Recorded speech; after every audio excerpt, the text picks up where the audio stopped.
이번에는 두 신호가 한꺼번에 존재할 때 둘은 어떤 연관관계가 있는지 통계적 관점에서 관찰해 보도록 하겠습니다. 여기 있는 것은 2차원 히스토그램의 예를 보여주고 있고요. Z와 Y가 서로 뭔가 연관이 있다는 것을 알 수가 있죠. 두 신호의 통계적 특성을 우선 개별적 특징으로 한번 분석을 해보죠. load 역시 명령을 통해서 RP 데이터 파일로부터 RP는 랜덤 프로세스의 약자입니다. 랜덤 프로세스 데이터 약자로부터 Y와 Z라는 랜덤 베리어블을 우리가 얻었습니다. 창을 하나 열었고요. 히스토그램을 두 개를 그렸습니다. 그래서 오른쪽 그래프를 보시면 Z의 PDF와 X의 PDF가 나타나 있어요. 우리가 그래프로부터 얻을 수 있는 정보는 Z보다는 여기서 이제 X로 표현했는데 이제 사실은 Y겠죠. 이 Z보다는 Y가 훨씬 더 베어리언스가 적고 중앙에 많이 몰려 있겠구나라는 생각을 가지고 있습니다. 그렇지만 그 둘 사이에 어떤 연관관계가 있는지는 이 그래프를 통해서는 알 수가 없습니다. 그래서 우리가 조사할 수 있는 첫 번째 방법은 스캐터 플롯을 그려보는 겁니다.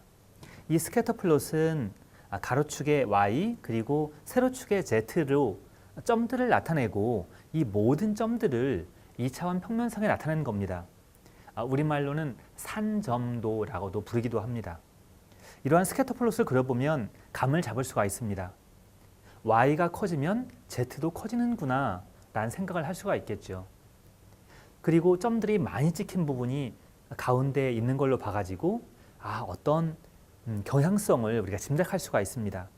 이러한 경향성을 2차원 상에서 조금 더 자세하게 들여다볼 수 있는 것이 2차원 히스토그램입니다.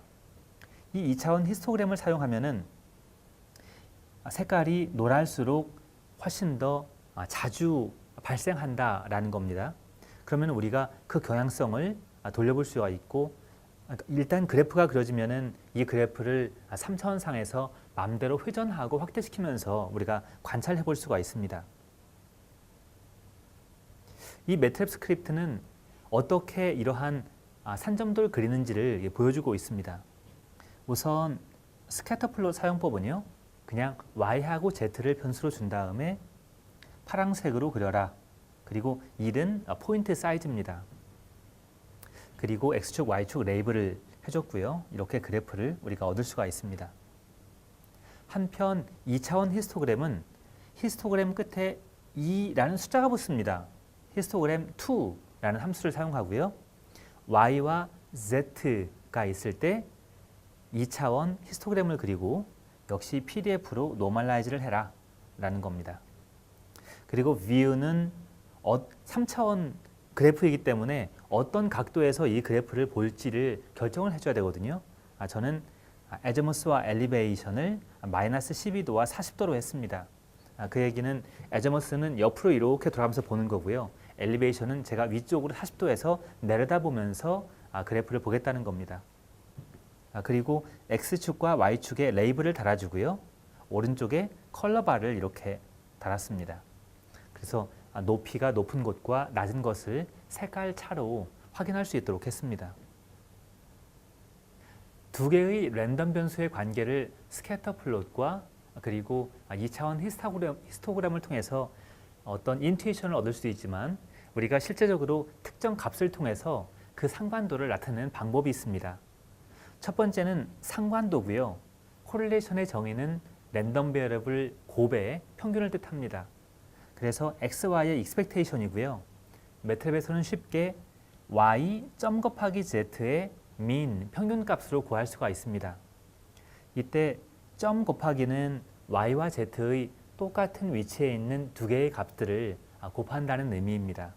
mean은 평균이라는 거 우리 기억하고 있겠죠? 다음으로는 코베리언스입니다. 공분산이라고 불리는데요. 이렇게 코베리언스 COV로 보통 표현을 합니다.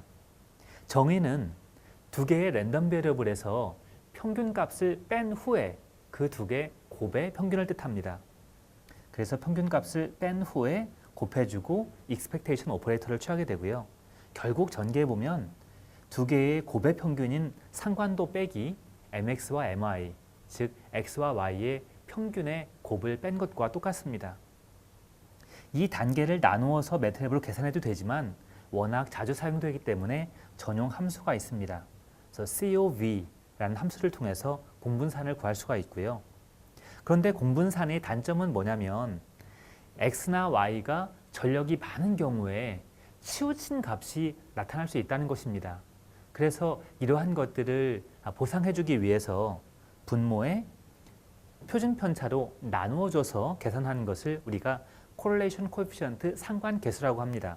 보통 그리크 레터 rho로 표시를 해주고요. rho of x, y 이렇게 표현합니다. 어떻게 구하냐면은 correlation coefficient 이렇게 아예 전용 함수가 있어요. 물론 3단계 방법을 써가지고 차례차례 구해줘도 마찬가지입니다.